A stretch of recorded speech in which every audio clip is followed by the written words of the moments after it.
Добрый дзень! На календары 16 чэрвеня і мы пачынаем агляд найбольш важных падзеяў на Аршаншчыне за тыдзень. Фестываль «На» цяпер можа паспрачацца за статус найцікавейшага гарадскога мерапрыемства. Труп невядомай жанчыны знайшлі ў сутарэннях дома на вуліцы Шаўчэнкі. На гэтым тыдні адзначалі юбілей галоўнага стадыёна Беларусі, які будавалі і аршанцы. Гэтыя ды іншыя навіны ў сённяшнім выпуску. Галоўная навіна канца мінулага тыдня – фестываль «Поле кветак», што прайшоў у Воршы. Фестываль пазіцыянавалі як цалкам новы, але фактычна гэта новы фармат фестывалю льна, які ўжо некалькі гадоў праходзіў у раёне льнокамбінату. Новы стыль аказаўся ўдалым. Вялікая колькасць аршанцаў прыйшла ў гэты дзень на плошчу каля езуіцкага калегіуму. Арганізатары яўна не пашкадавалі сродкаў на правядзенне свята. Шыкоўны салют, лазернае шоу і артысты з Расеі. Тое, што маглі пабачыць аршанцы на фестывалі.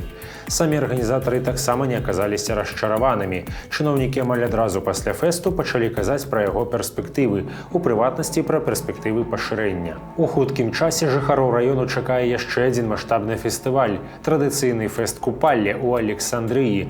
Пройдзе ён 6-7 ліпеня. На гэтым тыдні чыгунка абвесціла, што для гасцей фестывалю будуць запушчаныя 9 цягнікоў 6 ліпеня і яшчэ паўдзясятка 7-га.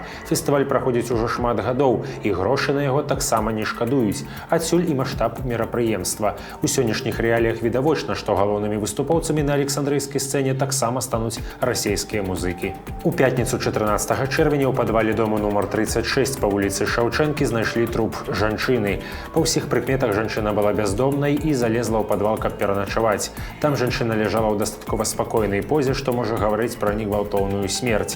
Мясцовыя жыхары жанчыну не ведаюць. На момант запісу нашага відэа ні прычына смерці жанчыны, ні яе асоба не былі вызначаныя. Мы сочым за сітуацыяй. Чакаецца, што ў хуткім часе з'явіцца афіцыйная інфармацыя на гэты конт. Сачыце за ёй на старонках сайту Орша.eu. На гэтым тыдні ў нашым рэгіёне адбылося дастаткова шмат пажараў. У ноч з мінулай нядзелі на панядзелак пажар здарыўся ў вёсцы Стасева Лёзнінскага раёну. У двухпавярховым панэльным доме загарэлася кватэра на другім паверсе. На момант прыезду ратавальнікаў агонь дасягнуў таго ўзроўню, што выратаваць гаспадара кватэры было нерэальна. Труп 58-гадовага мужчыны знайшлі ў кватэры на падлозе, але дапамаглі ягонай суседцы. Пенсіянерку вывелі з жытла з выкарыстаннем кіслароднай маскі. Калі б жанчына паспрабавала выйсці самастойна, непазбежна надыхалася б дымам. Другі пажар, які заслугоўвае ўвагі, здарыўся 9 чэрвеня на 3-м завулку Марата. Тут згарэў прыватны дом. Пад пагрозай было жыццё гаспадара, які падчас пажару заскочыў у хату, каб забраць неабходныя рэчы. Менш страшны, але паказальны пажар здарыўся ў вёсцы Каралевічы Сененскага раёну. Гаспадар дома вырашыў спаліць смецце на падворку, а калі вогнішча было распалена, пакінуў полымя без нагляду ды пайшоў у хату. Калі тая загарэлася, мужчына здолеў выйсці самастойна, бо па паху адчуў небяспеку.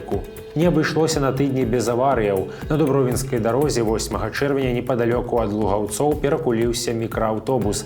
Падобна на тое, што пацярпелых няма. Затое ў Воршы на скрыжаванні Магілёўскай і Горадскай пацярпелыя маглі быць, бо на месцы здарэння былі заўважаныя і хуткая дапамога, і ратавальнікі. Тут у цёмны час сутак 9 чэрвеня сутыкнуліся таксоўка і іншы легкавік. Дзяржаўная аўтаінспекцыя на працягу тыдня афіцыйнай інфармацыі пра гэтую аварыю не дала.